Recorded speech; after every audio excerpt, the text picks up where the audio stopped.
Here's where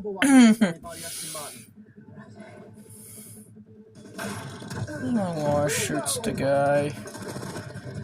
Yeah, actually, this movie is probably one reason why people remember this movie. Not only if it looks. Now, this movie was heavily. Now, both the Lovecraft Tremere movies were, of course, heavily trashed by critics. But who really cares what movie critics have to say? I mean, stuff like Star Wars prequels and Fantastic Four movies got trashed by critics, and yet they're beloved by people who grew up with them to this day, and they're getting even more love to this day. So, yeah, and these movies have honestly become cult movie classics. Honestly, I think critics were just way too harsh on these movies. I think these movies weren't meant for film critics. They were made for people who want to see kick-ass hot women kick ass and take names. Now, apparently one of the biggest criticisms critics had was that the plot didn't make sense and there was just logic holes. I mean, this is an action fantasy movie.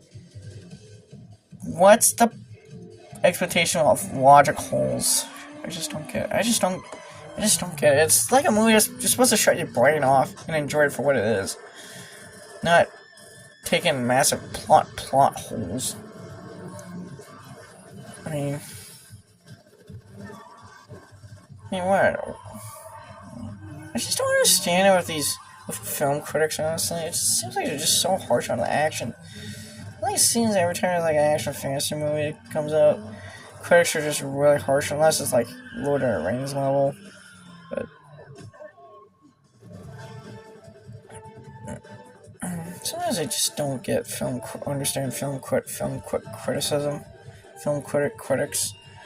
Internet film critics are a lot better at film criticism than these professional paid film critic journalists. Now, Roger Ebert, I think, actually liked this movie. He actually called it a fun time. Fun time. Here's wrong.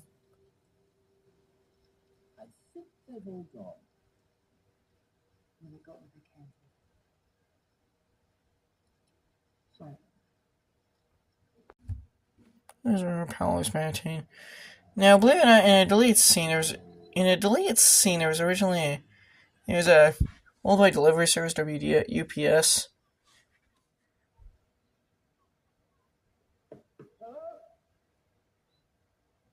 Yeah, Lara Croft was using UPS, so there's some product placement.